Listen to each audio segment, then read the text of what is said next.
જેવી રીતે બ્રહ્માંડ એક વિસ્મયકારક છે, જેને સમજવું બહુ અઘરું છે, એવી જ રીતે આપણું શરીર અને એક શરીરનું વિજ્ઞાન એ પણ એક સંપૂર્ણપણે વિસ્મય પમાડેલું છે.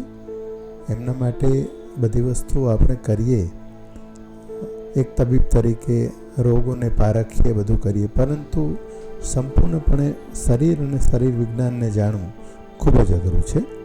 આવા અનેક આવા કેસો આવતા હોય છે. થોડા દિવસ પહેલાં જ આપણી સામે ઊભેલો આ એક નાનો 4 વર્ષનો દીકરો, જેનું નામ અર્જુન બારિયા છે, વારંવાર પેટના દુખાવાની ફરિયાદ હોવાને હિસાબે અમારી ત્રિમૂર્તિ હોસ્પિટલમાં બતાવવા માટે આવેલો. શરૂઆતમાં જ્યારે એમને તપાસ્યો ત્યારે સામાન્ય પેટનો દુખાવો ને કદાચ આંતરડું ફસાઈ ગયું હશે એવું લાગેલું, પરંતુ એમની વિશેષ તપાસ કરતાં એવું જાણવા મળ્યું કે એમના આંતરડાનો એક છેડો, જેને અમારી ભાષામાં મેકલ્સ ડાયવર્ટિકલ એમ કહે છે, જે લગભગ દૂટીના ભાગથી નાના આંતરડા સુધી જતો હોય છે, એવી જ રીતે દૂટીના ભાગથી પેશાબની કોથળી સુધી જતો એક ભાગ, જેને યુરેકસ કહેવાય છે, એ બંને આપણે જ્યારે માના પેટમાં હોઈએ ત્યારે આંતરડા સુધી જતોનો ભાગ લગભગ 5મા કે 6ઠા અઠવાડિયે આપણે જ્યારે માના પેટમાં હોઈએ છીએ ત્યારે અદૃશ્ય થઈ જતો હોય છે, અને દૂટીથી લગભગ પેશાબની કોથળી સુધી જતો ભાગ એ લગભગ બાળકના જન્મ પછી તરત અદૃશ્ય થઈ જતો હોય છે. પરંતુ ભાગ્યે જ કોઈને આ બંને ભાગો કુદરતી રીતે જન્મ પછી પણ રહે છે, અને જે અનેક તકલીફો આપ્યા કરે છે. એમાં જે આંતરડાનો ભાગ છે એ લગભગ 1000 દર્દીઓ તપાસીએ એની અંદર એક દર્દી જોવા મળે છે. જ્યારે બીજો જે ભાગ છે, જે પેશાબની કોથળીથી દૂટી સુધી જતો હોય છે, એ એક દર્દી 1,00,000 દર્દી જોવા મળતો હોય છે.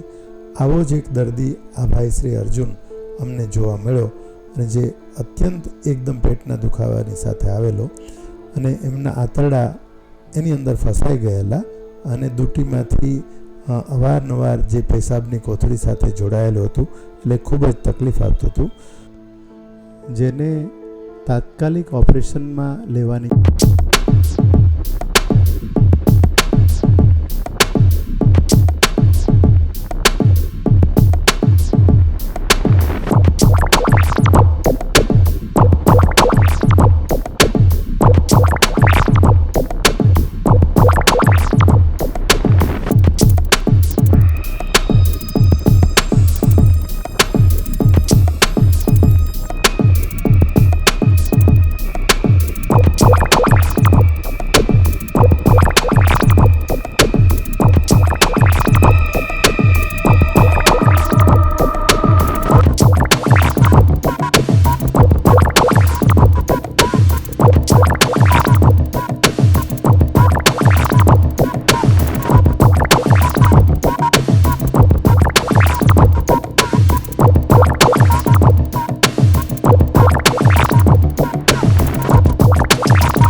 પણ જોયું અને એના બેઝમાં જે કાણું પડ્યું છે એમને અત્યારે આપણે આંતરડાને જેમ રિપેર કરતા હોઈએ એ આખું કાણું એના સ્પેશિયલ પ્રકારના જે ટાંકા કહેવાય એમનાથી રિપેર કર્યું.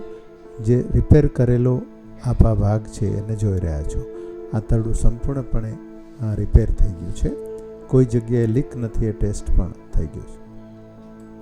હવે આપ જોઈ શકો છો કે આ બાળક 4 દિવસ હોસ્પિટલાઇઝ રહ્યા પછી, આવડી મોટી 2 સર્જરી કર્યા પછી પણ અમારી હોસ્પિટલની મેડિકલ ટીમ, અમારી હોસ્પિટલની સારવાર અને દર્દીની એક પ્રકારની આપણે જેને કહીએ કે કોઓપરેશનના હિસાબે 4 જ દિવસમાં દર્દીને નાકમાંથી પેટમાં નાખેલી નળી, પેશાબની નળી, બીજી ડ્રેન કહેવાય, એ બધી નળીઓ નીકળી ગઈ છે અને પેશન્ટ બિલકુલ હાલતું ચાલતું છે. આ પ્રકારના કેસીસ બહુ જ ભાગ્યે જોવા મળે છે. આ પ્રકારનો કેસ એક દર્દી દર લાખ દર્દીએ જોવા મળે છે. એટલે અમારા માટે પણ આનું ખૂબ મહત્ત્વ એટલા માટે છે કે આ સર્જરી જોવા માટે અથવા તો બતાવવા માટે બહુ જ રેર પ્રમાણમાં જોવા મળતી સર્જરી છે.